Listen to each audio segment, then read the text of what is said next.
Bonjour.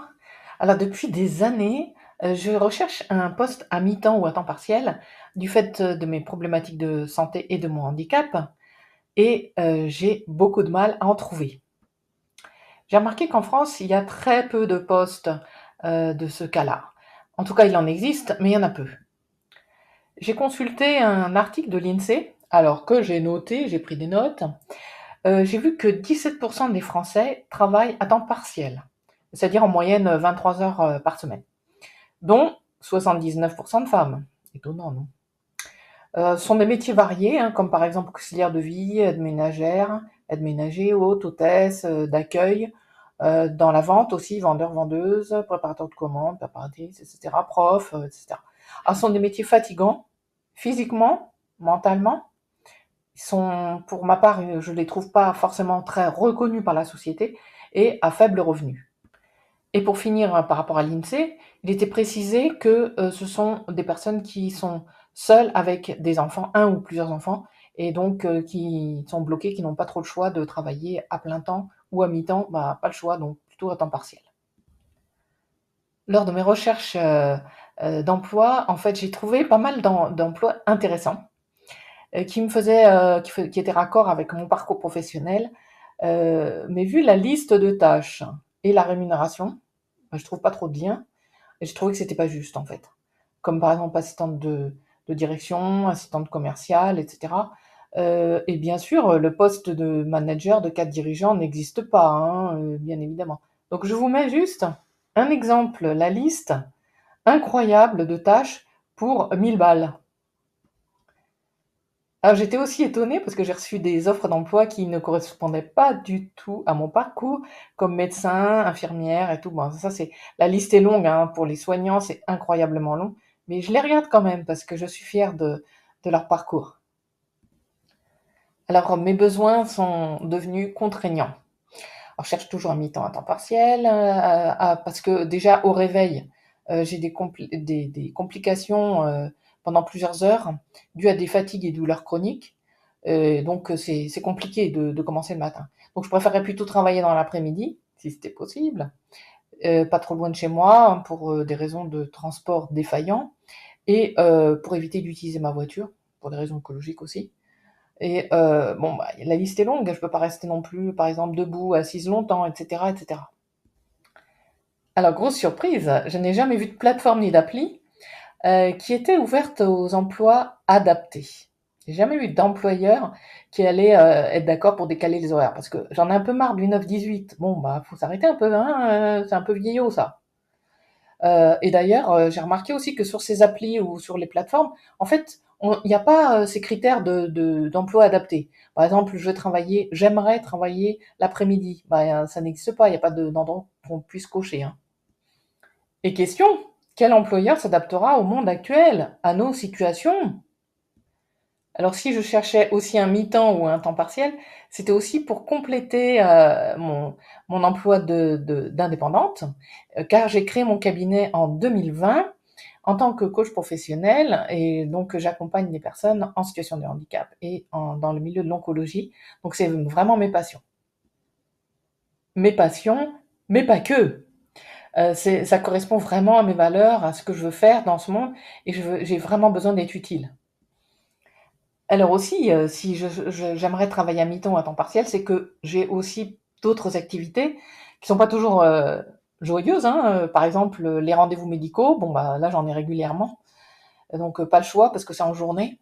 On peut pas dire à un employeur, bon bah je travaille à mi-temps l'après-midi, mais par contre cet après-midi-là, je peux pas être là. Bon, compliqué.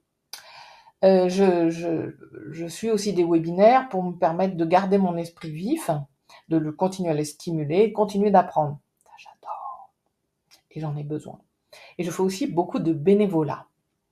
Donc tout ceci, j'espère que ça pourrait m'ouvrir des portes professionnelles en fait, hein, qui seraient proches de mes motivations, de mes passions, ça j'aimerais trop.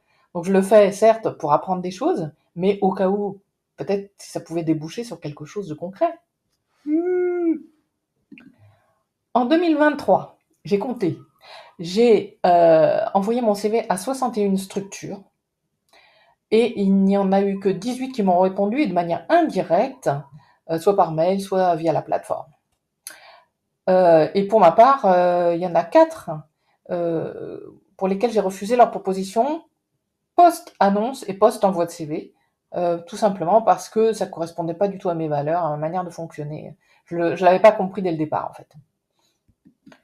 J'ai aussi postulé à des entreprises qui cherchaient des personnes indépendantes, qui puissent travailler en ligne, par exemple.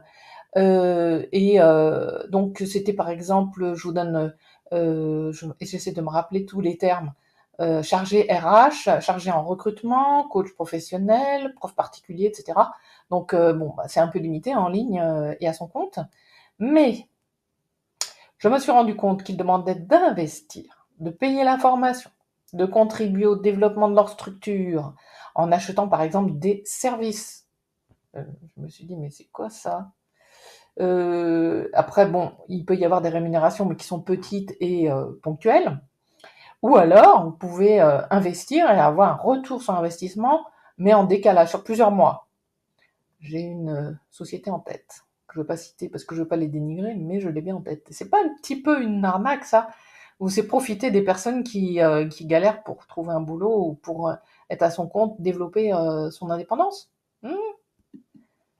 Alors aujourd'hui, c'est vrai qu'à arriver à mon âge, je n'imaginais pas cette situation avec ce niveau d'exigence très élevé. Alors, si je cite, travail à mi-temps ou à temps partiel, en distanciel, si possible, rémunéré avec justesse, parce qu'il faut peut-être prendre en compte mes multiples diplômes, mes multiples expériences, expertises et mes compétences. J'aimerais aussi avoir la confiance des employeurs, c'est-à-dire qu'ils me disent pas, il faut faire 1000 lettres de motivation, il faut que je vérifie avec les anciens employeurs, des trucs comme ça, plein d'entretiens. Non, moi, j'ai jamais fonctionné comme ça. Pourtant, j'ai fait du recrutement, donc non, je fais confiance aux gens, moi, en fait. Donc, j'aimerais bien que ça se retourne un peu contre moi. J'aimerais aussi que les employeurs aient une ouverture d'esprit sur le handicap, sur les personnes qui traversent des maladies chroniques ou qui les ont vécues. J'aimerais bien que les postes soient adaptés. J'aimerais, si possible, si c'était en présentiel, que ce soit pas très loin de chez moi. Et que ce soit surtout, pas très loin de chez moi, mais surtout proche de mes valeurs, de mes envies, de mes motivations, que vraiment le matin, j'ai la niaque que je me lève, même si je ne travaille pas le matin, je me lève avec une patate d'enfer. J'aimerais aussi avoir quelques petites responsabilités, hein, pas être juste une petite chose à mi-temps, mais surtout un impact sociétal. J'avoue que depuis que je suis à mon compte, retourner dans le salariat, ce n'est pas du tout évident. Malgré tout, j'essaie de m'ouvrir à tout et surtout que ce soit en raccord avec mes passions, hein, comme je vous avais dit, le coaching, le handicap et l'oncologie. Et pour finir, parce que là on a déjà 8 minutes, vous comprendrez que les problématiques de santé liées à la maladie chronique qui ont entraîné un, voire plusieurs handicaps, en fait c'est difficile d'être entendu, on se rend compte de ça. Et dans le monde du travail, les employeurs, que ce soit des structures associatives, des entreprises, que ce soit des agents d'État, etc., ne veulent pas toujours s'adapter et ni adapter leurs propositions d'emploi à nos contraintes. Et ils ne sont pas toujours ouverts, en fait. D'après ça, c'est mon idée. Hein. Et seul le travail à temps plein est efficace et productif. Alors que non, non, non. Travailler à mi-temps, en prenant en considération et en acceptant nos handicaps, ne nous empêche pas, en fait, de réfléchir, d'être présente, d'être productive et d'atteindre tout un tas d'objectifs. En fait, la maladie chronique et le handicap nous ont complètement transformés et ont développé un sacré nombre de compétences. Hein. Si je pouvais les citer, l'audio, elle se tiendrait sur je ne sais pas combien, la vidéo, pardon, se tiendrait sur 3 heures. Juste pour vous poser la question, est-ce que vous y croyez? Est-ce que vous l'avez vécu? Est-ce que vous êtes concerné? Et qu'est-ce que vous en pensez? En tout cas, merci de votre écoute et à bientôt.